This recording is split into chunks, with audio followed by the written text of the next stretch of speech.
In his last race for the year, Anthony Peden was up against it. Joined by just one other Kiwi, the Newcastle-bred cyclist lined up against four of Australia's best, including triple world champion Gary Niewand. I said to even the Australian riders, I said to Australian selectors, if I win this, it's going to be embarrassing for Australian cycling.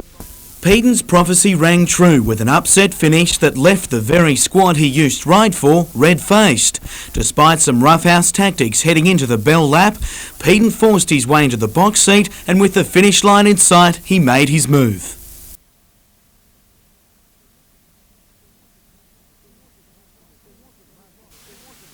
There wasn't much in the finish, but a lot rode on the result. Peden's win robbing Australia of a second position in the Kieran event at Sydney 2000, but landing him one of his sweetest of victories. I laughed all the way home. I can't believe it, it happened, because it just should not have happened.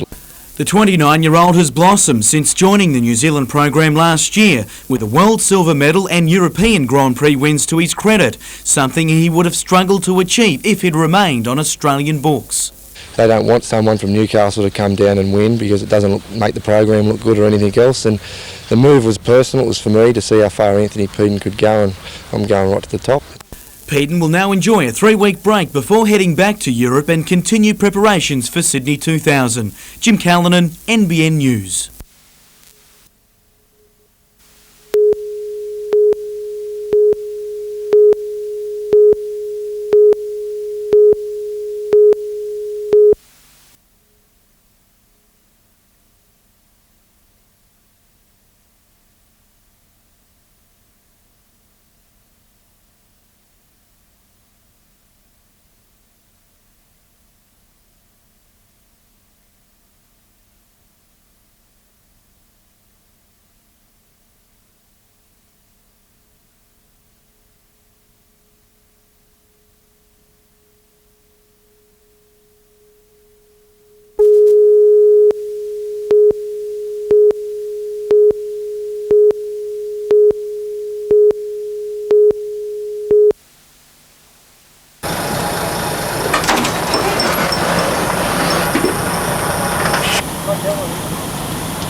Cleaned out in the early morning hours, the robbers didn't leave much. 700 hams were loaded into a Toyota utility stolen from the Bennett's Green property.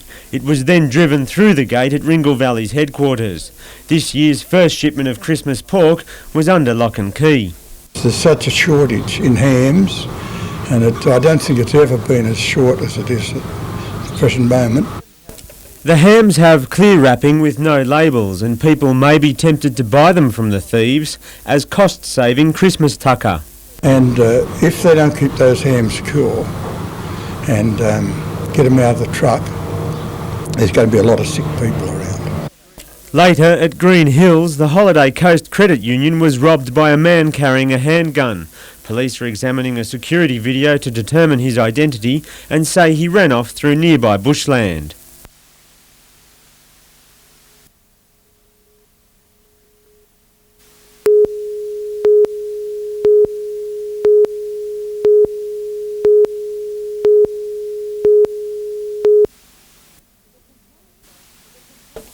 The complaint lodged with the Australian Competition and Consumer Commission is based around the so-called dumping of passenger seats. Qantas last week launching a service providing almost 800 seats from Newcastle to Melbourne each week.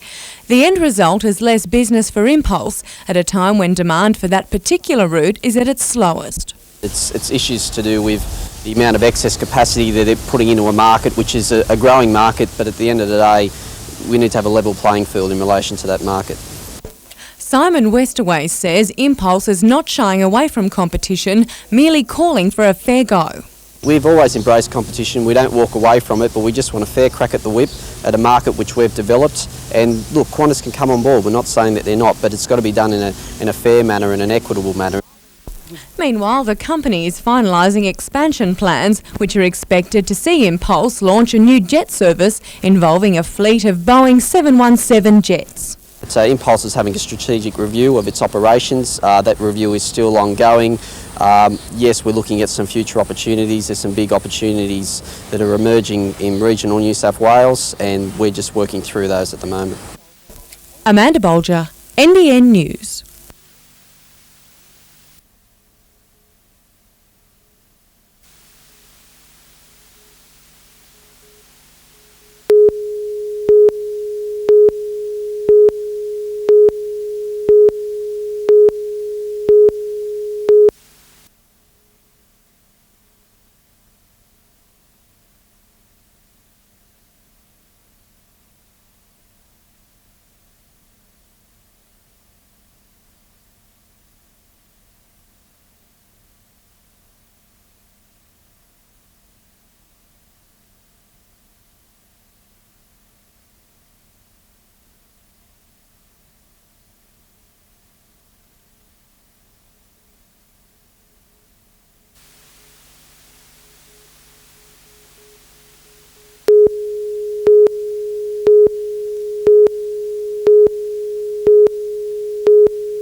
In January this year, Professor Kerry Black flew over Newcastle to spot suitable sites for artificial reefs. He identified Stockton, Newcastle, Blacksmiths and Caves beaches as having potential. Back in Newcastle today, the surfing professor revealed his findings to councillors and the surf industry, identifying Stockton Beach as the best candidate for a new reef because of its severe erosion problems. And he says Newcastle could benefit in similar ways to a reef project underway now on the north coast. The Gold Coast project, they believe, with the wider beach, more tourists coming, the international attention, they think they'll get 75 times what they spent on the reef in return. The reef would be constructed from giant sandbags, not only protecting the Stockton coast from erosion, but bringing new tourist potential to the suburb. There is an image change happening in Newcastle, and something like this is very much a reinforcement of that image, seen as a go-ahead community, and it brings people in from all over the place. And once you bring them here, they're not spending any money in the surf, but they're spending it in the hospitality industry. Financial backing is now needed to make the plan a reality. Paul Lobb, NBN News.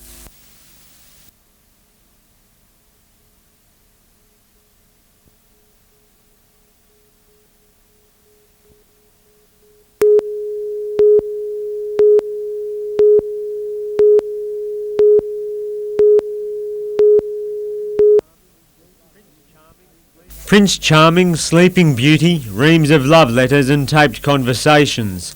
The Supreme Court heard it all. Nolene Anderson was living with her husband Robert Gross until he disappeared in 1995. She described herself as Sleeping Beauty in letters to George Weaver, the man she called her Prince Charming. He moved in the day after Robert Gross disappeared. Anderson told Mr. Weaver she'd got rid of her husband, but police found Mr. Gross's body 2 years later, buried under the Rocky Point house. During the trial, the court heard recorded conversations where Anderson admitted strangling her husband and burying him. Robert Gross's brother was relieved by the guilty verdict. It just came to the end of a long, hard battle, really. The police and prosecutors were glad a long investigation was over. Good result. Justice is done. Yes, very happy. Thank you. It just shows that between the police and the DVP, we've got the right result. Once Nolene Anderson sat back down in the dock, she began to sob, but her fate hasn't been decided. She's due back in the court on Valentine's Day to be sentenced for murder. David McElwain, NBN News.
The company's general manager, John Hartnett, was besieged by upset residents outside Shellharbour Council last night after plans for his company's steel strapping plant were approved for a site near their homes. How dare you lie to us and not give us all the facts! Earlier during the meeting, councillors voted in favour of the factory, attracting the scorn of the gallery. Residents were threatened with ejection by the mayor as they unleashed a storm of abuse. You're a disgrace, every one of you! You're not Australians! The factory would make steel strapping used to pack heavy items like these concrete pipes. And while the American corporate giant says emissions from its plant would be well below EPA guidelines, locals aren't convinced. Despite being approved for Shellharbour, the plant may be brought to this site at Weston if approved next week by Cessnock Council. Gerard Signode will not make a decision on the location of the plant until the Cessnock City Council has voted on the development application, and our decision will be based on which location provides Signode with the highest level of certainty for the long term. Paul Lobb, NBN News.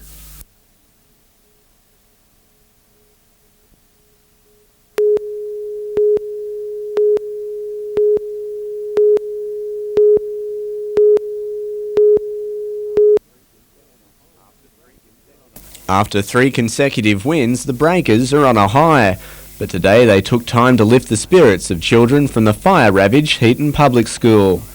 Captain Shane Price was a big hit at the day of fun, as was former school captain Greg Owens. But it's following up on a weekend win over Parramatta that's foremost on the Breakers' minds, Lee Sterry naming an unchanged squad, with Andy Harper likely to play despite a hamstring injury. He'll be alright. He's got a bit of scar tissue around in the area, so we're just trying to get that down with physiotherapy through the week. Newcastle has never won 4 games in a row, but on Friday night it'll be trying to do just that against a team Lee Sterry is tipping to take the NSL title. They've got 5 or 6 really crucial players that, you're marking 4 of them, and the odd one out that you don't pay enough attention to can bob up and score goals against you.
The struggle to try and save the wildfires came to an end at Newcastle Rugby Union's annual general meeting last night.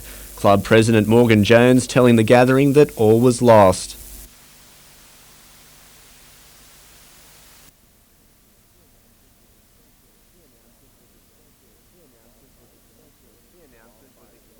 The announcement was expected. The wildfire's downfall had begun months earlier when New South Wales Rugby Union decided to drop the team from the state competition from 2001 onwards. As soon as that was made in September, our players would be beginning to be approached and coached by Sydney clubs, and it made our finances very difficult. The Wildfires first took to the field in 1995. While they never won a premiership, the team saw plenty of quality players: Marty Roebuck, Stuart Jones, and more recently Andrew James, Tim Rapp and Jared Heaney. Now players and coaching staff will have to move on or retire. Pretty saddened, yeah, more so for the players and for rugby in the area, in general. The loss of the team has been described as a significant blow for Newcastle Rugby. The opportunity to play at an elite level for our best players was available through the wildfires, and this has now been taken from us. But while the NRU is confident of surviving, the wildfires now join the Newcastle Falcons and Hunter Eagles in a growing list of defunct regional sporting teams. Colin Baldwin, NBN News.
Serving up a storm, these players are the best of the best from the Central Coast Subaru Series, needing to finish in the top 12 after the past 2 weekends' match play.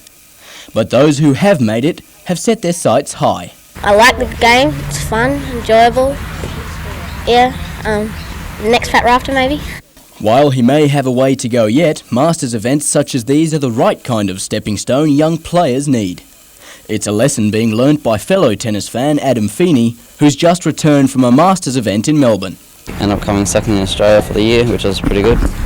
But next year, maybe number one.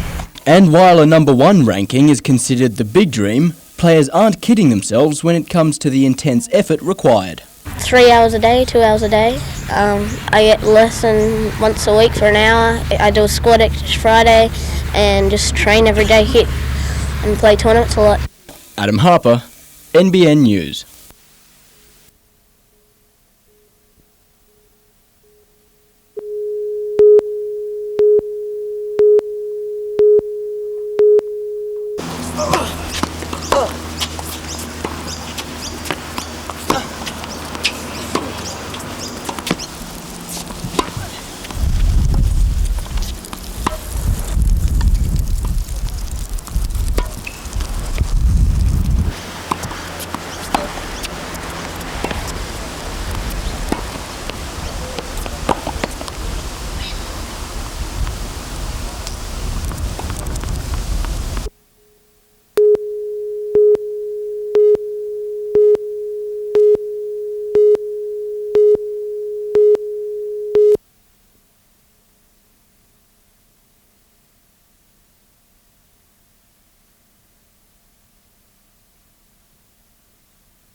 The Hunter's best-known locomotive, the 3801 that pulled the Newcastle Flyer, was built by Clyde Engineering in 1943.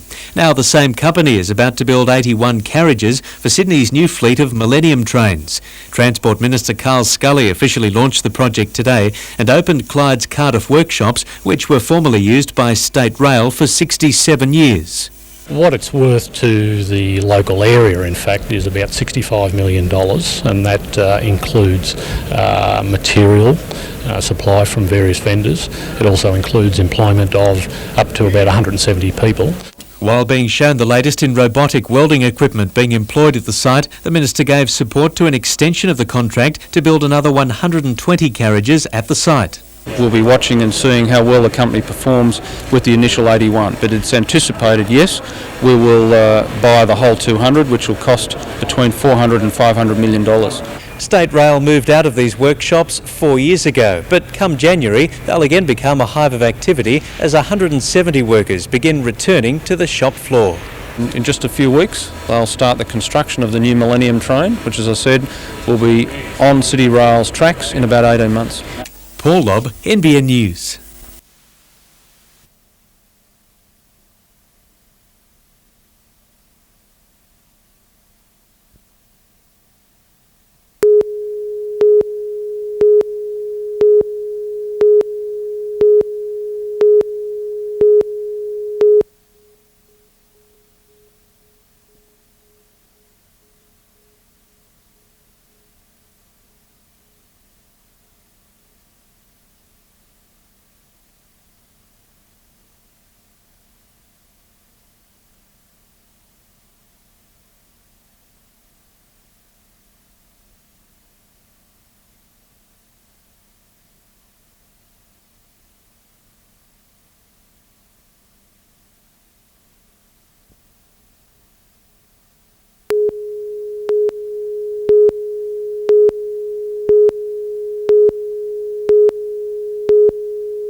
Luke Arms topped the state in 2-unit general computing, even though he's only just completed Year 11. He scored 100% on his HSC exam. Well, my dad was an electronics technician, which meant that we had computers in our house for years, since I was 0 basically, and about 8 I started programming and really got into computers since then. And while Luke still has another year of high school and the rest of the HSC to go, he already has an eye on the future. I don't overestimate it. I still think people are the most important thing in any society rather than computers. But, I mean, I don't know how much I'll be able to contribute. I certainly would like to be able to do something big. But it wasn't only Luke in the Hunter region who took out top honours in the HSC. Alison Henderson topped Ancient History, Selena Fennick topped 2-unit General Science, Year 10 student Ruth Baker landed the top mark for dance, while Fiona Jane Giggins topped Tourism Studies. Meanwhile, King Street's Centrelink has opened a careers advisory centre for high school students. It's one of 38 being opened across the state and aims to assist stressed students who may not know what they want to do after school.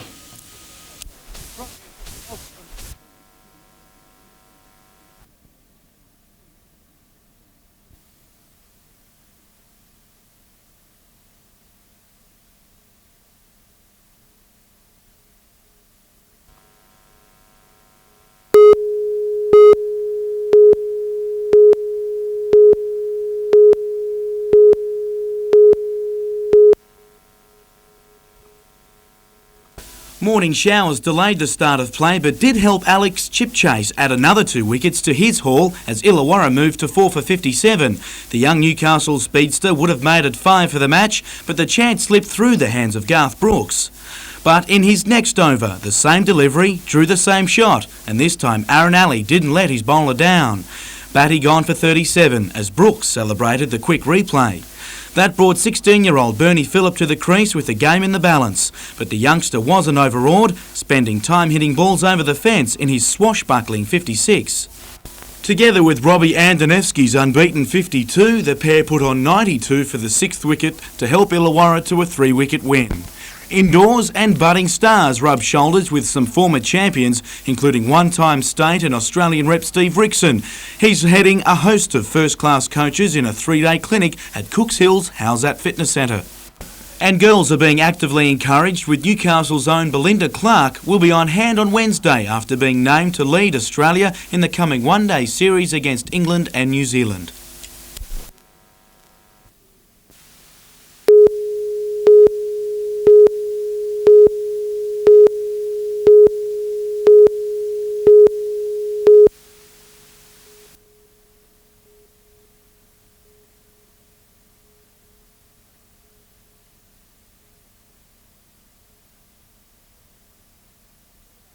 Getting them to realise what they're drinking and making sure that the social aspect of drinking, which is great, is not connected to the criminal activity of drink driving.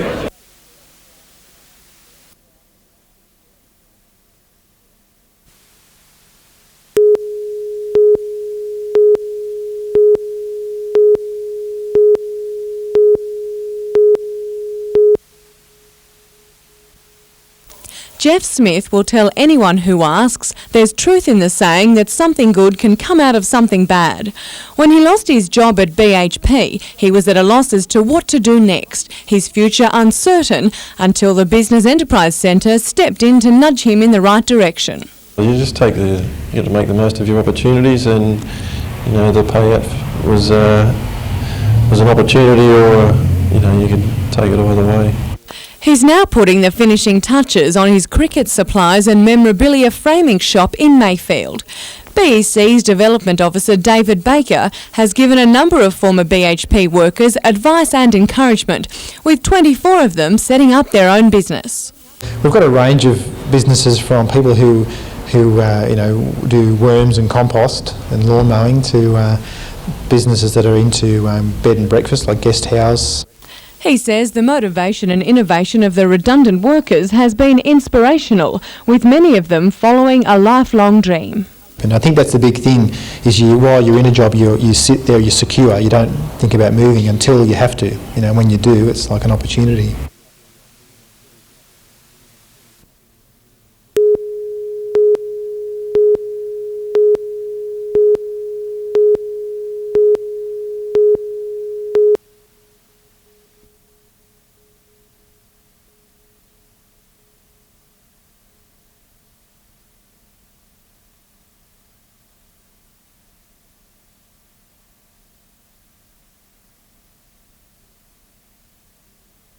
Extremely rewarding. I believe the East Timorese people are very grateful we're there.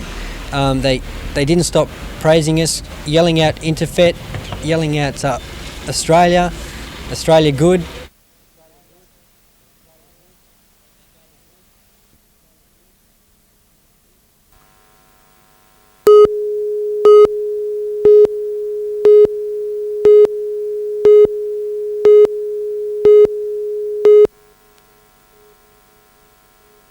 In this world of motorsport, World Rally cars are the ultimate, and Michael Guest will get his first chance at the Blue Ribbon event this season. Driving for Winfield, Guest will drive 6 events in the 14-event series in what will be a year of learning for the Newcastle Speedster. He's set to drive 2 different types of car for the first time.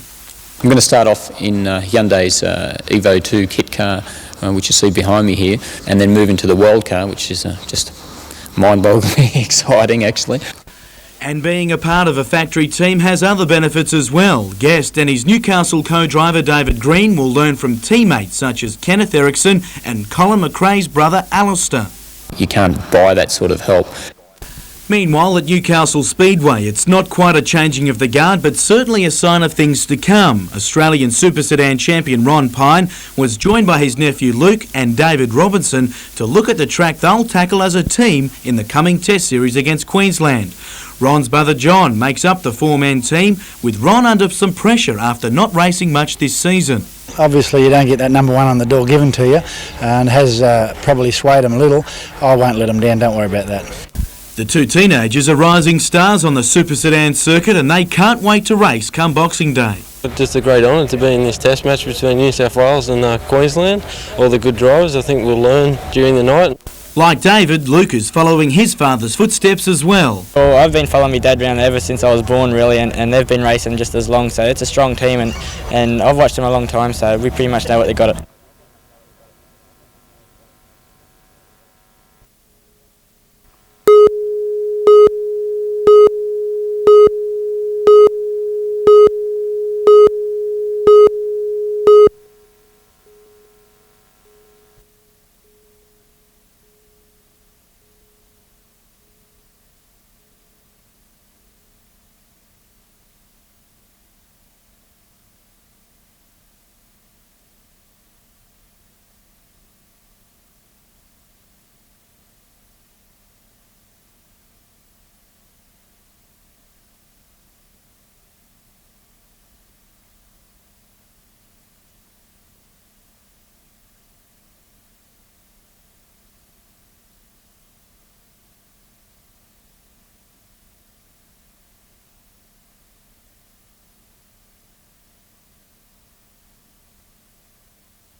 Every year, Newcastle ushers in the next 12 months with a blaze of colour on the foreshore.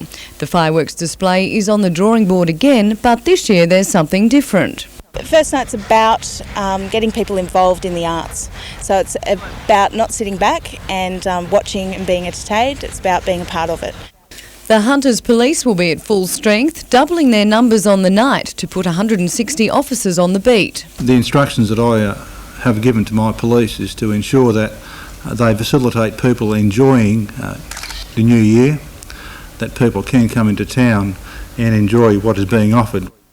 Certain areas have been designated alcohol-free, including the foreshore from Watt Street to Nobby's, where anyone caught drinking will be fined $120 on the spot. And for those off to the pub, be prepared to dig deeper into your pockets. Some hotels lifting prices by 10% to cover wage costs. Getting around will also be expensive. Newcastle's 158 cabs charging above their regular fees between 4 p.m. on New Year's Eve and 6 the next morning. It consists of $5 per head up to 20 kilometres and $10 per head over 20 kilometres, and that surcharge goes to the driver. Extra trains will be running every half hour out of the city, as well as additional buses. Vanessa Spark, NBN News.